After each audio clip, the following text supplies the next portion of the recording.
Hello दोस्तों, आज की इस वीडियो में हम लोग क्लास 10 साइंस का वीवीआई एमसीक्यू को देखने वाले हैं दोस्तों, जो आपके 2024 बोर्ड परीक्षा के लिए बहुत ही महत्वपूर्ण है। ठीक है, यहाँ से दोस्तों आपके एग्जाम में बहुत सारे प्रश्न देखने को मिलेंगे, तो वीडियो को बिल्कुल भी स्किप मत कीजिएगा, वीडियो को पूरा अंत तक देखिएगा। ठीक है, क्योंकि ये आपके एग्जाम के लिए बहुत ही महत्वपूर्ण है। अब आप लोग के पास समय बहुत कम बचा हुआ है दोस्तों, 6 फरवरी से आप लोगों का एग्ज़ाम है। ठीक है, तो आपको एग्ज़ाम की तैयारी अच्छे से करना है।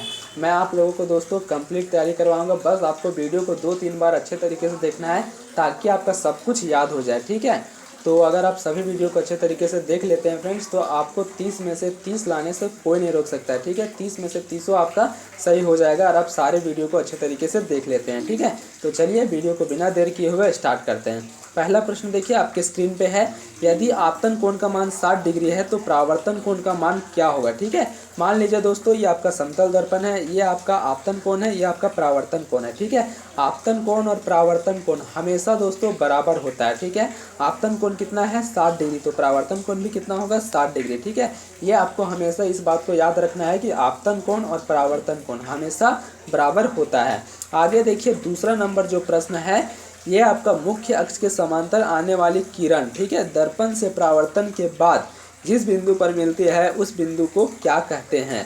मान लीजिए दोस्तों ये आपका हो गया अवतल दर्पण। ठीक है, इसे आपको ध्रुव कहा जाता है, पोल कहा जाता है। ठीक है, और ये जो गोला है दोस्तों, ये गोले का भाग है, तो इसका कोई केंद्र होगा, ये आपका केंद्र है। ठीक है, और ये केंद्र और ये ध्रुव, तो ये जो लाइन है दोस्तों, इस लाइन को मुख्य अक्ष कहा जाता है। ठीक है, ध्रुव और वक्रता केंद्र को मिलाने वाली को रेखा को दोस्तों मुख्य अक्ष कहा जाता है। ठीक है, और यहाँ पे बोला गया दोस्तों मुख्य अक्ष के समांतर कोई किरण आ रही है। ठीक है, मान लीजिए अनंत से कोई किरण आपका आता है। ठीक है, और दर्पण से टकराता है, फिर अनंत से कोई किरण आएगा और फिर दर्पण से टकराएगा, तो ये जहाँ पे मिलेगा ना दोस्तों, इसी को आपको फोकस कहा जाता है। ठीक है, क्या कहा जाता है, फोकस कहा जाता है, जिसे एफ से दर्शाते हैं। तो इसका सही आंसर हो जाएगा ऑप्शन नंबर ए। ठीक है, फोकस। आगे देखिए तीसरा नंबर जो प्रश्न है, यदि वक्रता त्रिज्या का मान 54 सेंटीमीटर है तो फोकस दूरी क्या होगा। ये दोस्तों बहुत ही महत्वपूर्ण सवाल है, ये आपका रिपीटेड प्रश्न है, तो ये सवाल आपके एग्जाम में 100% आएगा। ठीक है, ये सवाल आने से आपके एग्जाम में कोई नहीं रोक सकता है। बस इसके लिए दोस्तों आपको एक सूत्र को याद रखना है, F=R/2। ठीक है, अगर फोकस निकालने बोलेगा तो त्रिज्या बाय आधा होगा, यहाँ पे आपको त्रिज्या दे दिया जाएगा, और अगर यहाँ पे त्रिज्या निकालने बोला जाएगा, ठीक है, तो R बराबर क्या होगा 2F होगा। ठीक है, बस यहाँ पे आपको गुना कर देना है। फोकस बोलेगा तो R/2 और त्रिज्या बोलेगा तो 2F। ठीक है, यहाँ पे गुना हो जाएगा। यहाँ पे क्या निकालने बोला जा रहा है, फोकस निकालने बोला जा रहा है। ठीक है, और आपका त्रिज्या दिया है, तो F बराबर क्या होता है R/2। ठीक है, त्रिज्या कितना दिया हुआ है 54 सेंटीमीटर, 2 से डिवाइड दे देंगे, कितना आ जाएगा 27 सेंटीमीटर। कहाँ पे है 27, देखिए दोस्तों ऑप्शन नंबर बी में आपका 27 सेंटीमीटर है। ऑप्शन नंबर बी इसका करेक्ट आंसर है। आगे देखिए चौथा नंबर जो प्रश्न है, अवतल दर्पण के सामने किसी वस्तु को कहाँ पर रखा गया जिससे उसका समान आकार का उल्टा प्रतिबिंब बनेगा। ठीक है, मान लीजिए ये आपका अवतल दर्पण, इसे आपको ध्रुव कहा जाता है, पोल कहा जाता है, ये मैंने आपको पहले बता दिया। इसको आपको वक्रता केंद्र कहा जाता है, और ये आपका जो लाइन है इसको मुख्य अक्ष कहा जाता है। ठीक है, और यहाँ पे बोला गया दोस्तों अब जो बिंब है उसको कहाँ पे रखेंगे, जो प्रतिबिंब जो है दोस्तों, प्रतिबिंब जो है वह बराबर बनेगा। ठीक है, बिंब को कहाँ पे रखेंगे कि प्रतिबिंब जो है वह बराबर बनेगा, बिंब के आकार का ही बनेगा। ठीक है, और उल्टा बनेगा, तो कहाँ पे रखेंगे, वक्रता केंद्र पर रखेंगे। ठीक है, ये जो आपका वक्रता केंद्र है दोस्तों, यहाँ पे अगर आप बिंब को रखते हैं, ठीक है, बिंब को रखते हैं तो प्रतिबिंब दोस्तों यहीं पे बनेगा और बराबर बनेगा और उल्टा बनेगा। ठीक है, तो यहाँ पे कहाँ पे देखिए वक्रता केंद्र। ठीक है, वक्रता केंद्र पर रखेंगे दोस्तों, तो जो प्रतिबिंब है वो सीधा बनेगा, मतलब उल्टा बनेगा और आपका बराबर बनेगा। ठीक है, तो ऑप्शन नंबर सी इसका करेक्ट आंसर है। दोस्तों आप लोगों को मेरा आवाज़ थोड़ा सा ख़राब आ रहा होगा क्योंकि मेरा तबीयत ख़राब है दोस्तों, फिर भी मैं आप लोगों के लिए वीडियो अपलोड कर रहा हूं। तो फ्रेंड्स आपको वीडियो को अच्छे तरीके से देखना है, एग्जाम की तैयारी अच्छे तरीके से करना है। ठीक है, तो देखिए पांचवा नंबर प्रश्न है, अवतल दर्पण का उपयोग निम्नलिखित में से किस वस्तु में किया जाता है। ठीक है, जो अवतल दर्पण है दोस्तों, इसका उपयोग कौन से वस्तु में किया जाता है, तो इसका सही आंसर हो जाएगा गाड़ी के हेडलाइट में। ठीक है, जो गाड़ी का हेडलाइट होता है दोस्तों, उसमें आपका अवतल दर्पण का उपयोग किया जाता है। आगे देखिए छठा नंबर प्रश्न है, प्रकाश की किरणें एक माध्यम से दूसरे माध्यम से जाने पर अपने मुख्य पक्ष में विचलित कौन घटना है। ठीक है, तो इसका सही आंसर हो जाएगा दोस्तों प्रकाश का अपवर्तन। ठीक है, जब प्रकाश एक माध्यम से दूसरे माध्यम में जाता है, मतलब दोस्तों विरल माध्यम से सघन माध्यम में जाता है, तो प्रकाश मुड़ जाता है, ठीक है। इस घटना को आपको प्रकाश का अपवर्तन कहा जाता है। ऑप्शन नंबर बी इसका करेक्ट आंसर है। आगे देखिए 7वां नंबर प्रश्न है, निम्नलिखित में से किस पदार्थ में प्रकाश की चाल सबसे अधिक होगी, ठीक है। प्रकाश की चाल दोस्तों किस में अधिक होगी, जो उसका स्पीड है दोस्तों प्रकाश का, उसका स्पीड किस में सबसे ज़्यादा होगा। तो इसका सही आंसर हो जाएगा वायु में। ऑप्शन नंबर सी इसका करेक्ट आंसर है। आगे देखिए 8वां नंबर प्रश्न है, उत्तल लेंस के सामने किसी स्थान पर वस्तु को रखने से उसका सीधा आवर्धित प्रतिबिंब बनता है। तो इसका सही आंसर हो जाएगा दोस्तों प्रकाश केंद्र और फोकस के बीच, ठीक है। आपके बुक में दिया होगा दोस्तों, आपको अच्छे तरीके से सबको याद कर लेना है, क्योंकि फ्रेंड्स वहाँ से आपके एग्जाम में 2 से 3 सवाल तो 100% पूछा जाएगा, ठीक है। अवतल दर्पण, उत्तल दर्पण, अवतल लेंस, उत्तल लेंस, ठीक है। ये चारों को आपको अच्छे तरीके से याद रख लेना है कि कहाँ पे प्रतिबिंब रखने से कैसा बनता है और के उल्टा बनता है, वास्तविक बनता है, बराबर बनता है, ठीक है। ये आपको याद कर लेना है। अगर याद रहेगा दोस्तों तभी आप लोग टिक कर पाएंगे, वरना आप लोग गलत करके आ जाएंगे, ठीक है। तो अभी आपके पास समय है, आपको याद कर लेना है। आगे देखिए दोस्तों, अगला जो प्रश्न आपका 9 नंबर प्रश्न है, लेंस की क्षमता का मात्रक क्या है। ये भी दोस्तों बहुत ही रिपीटेड सवाल है, ये आपका बार बार पूछा जाता है। तो इसका सही आंसर हो जाएगा डायोप्टर। ऑप्शन नंबर सी इसका करेक्ट आंसर है। 10वां नंबर प्रश्न देखिए दोस्तों, 10 सेंटीमीटर ऊंचा एक वस्तु किसी लेंस के सामने रखा गया है, ठीक है, जिससे वह 3 गुना बड़ा प्रतिबिंब बना। उस लेंस द्वारा उत्पन्न आवर्धन क्या होगा, ठीक है। आवर्धन मतलब दोस्तों जो बिंब है वह कितना बड़ा बनेगा, ठीक है। तो इसका आंसर आप लोगों को कमेंट में बताना है। ये आपका सूत्र से बनेगा दोस्तों। आपका जो सूत्र होता है आवर्धन का होता है -v/u, ठीक है, -v/u।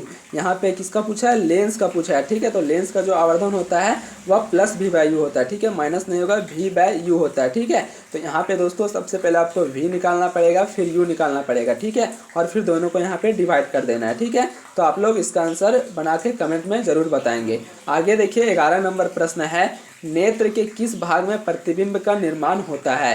तो इसका सही आंसर हो जाएगा दृष्टपटल, ठीक है। जो प्रतिबिंब कहाँ पे बनता है दोस्तों, तो दृष्टपटल पे बनता है। आगे देखिए नेक्स्ट, निकट दृष्टि दोष को किस लेंस द्वारा दूर किया जा सकता है, ठीक है। निकट दृष्टि दोष को दोस्तों कौन सा लेंस से दूर किया जा सकता है। तो इसका सही आंसर हो जाएगा अवतल लेंस, ठीक है। और दूर दृष्टि दोष को दोस्तों उत्तल लेंस से दूर किया जाता है, ठीक है। दोनों को आपको अच्छे तरीके से याद रखना है। आगे देखिए अगला जो प्रश्न है, सामान्य नेत्र का दूर बिंदु क्या है, ठीक है। सामान्य नेत्र का दूर बिंदु क्या होता है। तो इसका सही आंसर हो जाएगा दोस्तों अनंत, ठीक है। लेकिन अगर यहीं पे पूछता है निकट बिंदु, तो निकट बिंदु आपका 25 सेंटीमीटर होता है और दूर बिंदु आपका अनंत होता है, ठीक है। दोनों को आपको याद रखना है। आगे देखिए नेक्स्ट प्रश्न है, दिए गए किस जैव प्रक्रम से हमें ऊर्जा मिलती है, ठीक है। हमें ऊर्जा जो है दोस्तों वह किससे मिलती है, श्वसन से, पाचन से, उत्सर्जन से, संवहन से। तो इसका सही आंसर हो जाएगा पाचन से, ठीक है। पाचन जो होता है दोस्तों उसी से हमें ऊर्जा मिलती है, ठीक है, और हम लोग ऊर्जा के माध्यम से कुछ काम कर पाते हैं। आगे देखिए नेक्स्ट प्रश्न है, चिप्स के पैकेट में विकृत गंधिता से बचने के लिए कौन सी गैस डाली जाती है। तो इसका सही आंसर हो जाएगा नाइट्रोजन। ऑप्शन नंबर बी इसका करेक्ट आंसर है। आगे देखिए अगला प्रश्न 16 नंबर प्रश्न दोस्तों, जंग लगना किस प्रकार की अभिक्रिया। ये बहुत ही आसान सा सवाल है फ्रेंड्स। तो इसका आंसर आप लोगों को कमेंट में बताना है कि जंग लगना जो है वह कौन सी प्रकार का अभिक्रिया है। आगे देखिए 17 नंबर प्रश्न आपका, दिए गए अभिक्रिया में किस पदार्थ का उपचयन हो रहा है। ये आपका सवाल दोस्तों एग्जाम में 100% पूछा जाएगा, क्योंकि ये भी आपका बहुत ही रिपीटेड सवाल है। यहाँ पे क्या पूछा जा रहा है, उपचयन, ठीक है। उपचयन मतलब दोस्तों जिसमें ऑक्सीजन जुड़ता है, ठीक है। तो यहाँ पे देखिए ऑक्सीजन किस में जुड़ रहा है, कार्बन में जुड़ रहा है, ठीक है। यहाँ पे कार्बन अकेले है, ऑक्सीजन इसके साथ यहाँ पे जुड़ जा रहा है, ठीक है। तो इसका सही आंसर हो जाएगा कार्बन, ठीक है। उपचयन किस में हो रहा है, तो कार्बन में हो रहा है। आगे देखिए 18 नंबर प्रश्न है, दिए गए कौन सा रासायनिक समीकरण संतुलित है, ठीक है। इसमें बताना है दोस्तों कि कौन सा जो रासायनिक समीकरण है वह संतुलित है, ठीक है। ये सवाल भी आपके एग्जाम में 100% पूछा जाएगा। संतुलित मतलब होता है दोस्तों दोनों साइड बराबर, ठीक है। आपस में दोनों साइड बराबर, जितना इधर आपका है उतना ही इधर होना चाहिए, ठीक है। तो यहाँ पे देखिए Ag कितना है, सिल्वर कितना है, 1 है। यहाँ पर भी सिल्वर कितना है, 1 है, ठीक है। ये ठीक है आपका NO3 यहाँ पे है 1, NO3 यहाँ पे है 1, ठीक है। ये भी ठीक है दोस्तों। Na यहाँ पे सोडियम कितना है, 1 है। यहाँ पे सोडियम कितना है, 1 है। ये भी ठीक है। यहाँ पे क्लोरीन कितना है, 1 है। यहाँ पे क्लोरीन कितना है, 1 है, ठीक है। देखिए आपस में दोनों साइड बराबर है, ठीक है। तो ऑप्शन नंबर ए इसका करेक्ट आंसर है। ये जो आपका समीकरण दिख रहा है ये आपका संतुलित है। आगे देखिए 19 नंबर प्रश्न है, लोह चूर्ण पर तनु हाइड्रोक्लोरिक अम्ल डालने से क्या होता है? तो दोस्तों हाइड्रोजन गैस एवं आयरन क्लोराइड बनता है। ठीक है, ऑप्शन नंबर ए इसका करेक्ट आंसर है। नेक्स्ट प्रश्न देखिए 20वां नंबर प्रश्न। दिए गए पदार्थ में कौन रंगीय सूचक की तरह व्यवहार करता है? तो इसका सही आंसर हो जाएगा लिटमस। ठीक है, ऑप्शन नंबर बी इसका करेक्ट आंसर है। आगे देखिए 21 नंबर प्रश्न है, हड्डियों को जोड़ने के लिए डॉक्टर किस लवण का प्रयोग करता है? ठीक है, मान लीजिए किसी का पैर टूट जाता है दोस्तों, तो वह कौन से लवण के द्वारा जोड़ा जाता है हड्डियों को? ठीक है, तो इसका सही आंसर हो जाएगा आपका option number A, calcium sulphate अर्ध हाइड्रेट हेमोहाइड्रेट। ठीक है, इसे दोस्तों प्लास्टर ऑफ पेरिस भी कहा जाता है। आपने देखा होगा अगर किसी का पैर टूट जाता है तो उसमें प्लास्टर ऑफ पेरिस लगा दिया जाता है। ठीक है, ताकि हड्डियां अच्छे तरीके से जुड़ जाए। ठीक है, तो इसका सही आंसर हो जाएगा ऑप्शन नंबर सी, CaSO4.1/2H2O। ठीक है, इसे प्लास्टर ऑफ पेरिस भी कहा जाता है। आगे देखिए 22वां नंबर प्रश्न है, प्लास्टर ऑफ पेरिस का सूत्र क्या है? देखिए ये क्वेश्चन आपका आ गया, तो इसका आंसर आप लोगों को कमेंट में बताना है। यहाँ पे देखिए सामने है, ऑप्शन नंबर सी इसका करेक्ट आंसर हो जाएगा। इसको कमेंट में क्या बताएंगे दोस्तों? ये तो यहीं पे है आपका कैल्शियम सल्फेट अर्ध हाइड्रेट हेमोहाइड्रेट। ठीक है, यहाँ पे भी है आपका ऑप्शन नंबर सी, यही आपका आंसर हो जाएगा। ठीक है, प्लास्टर ऑफ पेरिस का सूत्र क्या होता है? CaSO4.1/2H2O। ठीक है, और इसका उपयोग हड्डियों को जोड़ने के लिए किया जाता है। आगे देखिए नेक्स्ट प्रश्न है आपका, दिए गए समीकरण में कौन अभिक्रिया हो रही है? ठीक है, ये जो आपको दिख रहा है समीकरण दोस्तों, इसमें कौन सा अभिक्रिया हो रही है? H2 + O2 बराबर की क्या हो जाएगा? H2O। ठीक है, यहाँ पे देखिए दो आपका अभिकारक मिलकर नया उत्पाद बना रहा है। ठीक है, तो इसमें दोस्तों संयोजन अभिक्रिया हो रहा है। ठीक है, ये दोनों जुड़ के आपका एक बना रहा है। इसमें कौन सा अभिक्रिया हो रहा है? संयोजन अभिक्रिया हो रहा है। ऑप्शन नंबर ए इसका करेक्ट है। आगे देखिए 24 नंबर प्रश्न है, खट्टे फल में कौन सा अम्ल पाया जाता है? तो खट्टे फल में दोस्तों आपका सिट्रिक अम्ल पाया जाता है। ऑप्शन नंबर बी इसका करेक्ट है। आगे देखिए 25 नंबर प्रश्न, कोई विलयन अंडे के पीसे हुए कवच से अभिक्रिया कर गैस उत्पन्न करता है जो चूने के पानी को धुरिया कर देता है, इस विलयन में क्या होगा? तो इसमें दोस्तों आपका HCl होता है। ठीक है, हाइड्रोजन क्लोराइड। आगे देखिए 26 नंबर प्रश्न है, कोई विलयन नीले लिटमस पत्र को लाल कर देता है, इसका pH मान क्या होगा? नीले को दोस्तों लाल कर देता है मतलब अम्ल। ठीक है, इसमें आपको अम्ल ढूंढना है कि नीले को लाल कर देता है मतलब अम्ल, और अम्ल का pH मान का क्या होता है दोस्तों? तो अम्ल का जो pH मान होता है ये आपका 7 से नीचे होता है। ठीक है, तो यहाँ पे देखिए 7 से नीचे कहाँ पे है? Option number C. ठीक है, ये आपका 7 से नीचे है, तो इसका सही आंसर हो जाएगा आपका ऑप्शन नंबर सी। आगे देखिए 27 नंबर प्रश्न है, अमीबा अपने किस अंग में भोजन का पाचन करता है? तो इसका सही आंसर हो जाएगा दोस्तों आपका मुंह में। ठीक है, ऑप्शन नंबर ए इसका करेक्ट आंसर हो जाएगा। और जो भोजन ग्रहण करता है दोस्तों ये आपका कूटपात के द्वारा ग्रहण करता है। आगे देखिए 28 नंबर प्रश्न है, पाचन प्रक्रिया में आमाशय में कौन प्रोटीन का पाचन करता है? ठीक है, आमाशय में दोस्तों कौन सा जो एंजाइम है वो आपका प्रोटीन का पाचन करता है? तो इसका सही आंसर हो जाएगा पेप्सिन। ठीक है, जो पेप्सिन है दोस्तों ये आपका प्रोटीन का पाचन करता है कहाँ पे? तो आमाशय में। ठीक है, और अग्नाशय में प्रोटीन का पाचन कौन करता है? तो ट्रिप्सिन। ठीक है, अग्नाशय में कौन? ट्रिप्सिन, और यहाँ पे आमाशय में कौन? तो पेप्सिन। ठीक है, दोनों को आपको याद रखना है। आगे देखिए 29 नंबर प्रश्न है, निम्नलिखित में से किस जीव में प्राणी संभोजी पोषण होता है? तो इसका सही आंसर हो जाएगा दोस्तों आपका कवक। ठीक है, ऑप्शन नंबर बी इसका करेक्ट आंसर है। आगे देखिए 30 नंबर प्रश्न है, मानव हृदय में कितने कोष्ठ होते हैं? ठीक है, मानव हृदय में दोस्तों कोष्ठ कितने होते हैं? तो इसका सही आंसर हो जाएगा 4। ठीक है, 4 कोष्ठक होते हैं। ऑप्शन नंबर डी इसका करेक्ट आंसर है। बायां अलिंद, बायां नीले, दायां अलिंद, दायां नीले। ठीक है, ये आपका 4 कोष्ठ होते हैं मनुष्य के शरीर में। ठीक है, ये था दोस्तों साइंस का VVI MCQ जो आपके बोर्ड एग्जाम में बार बार पूछे जाते हैं। तो यहाँ से आपके एग्जाम में बहुत सारे प्रश्न देखने को मिलेंगे।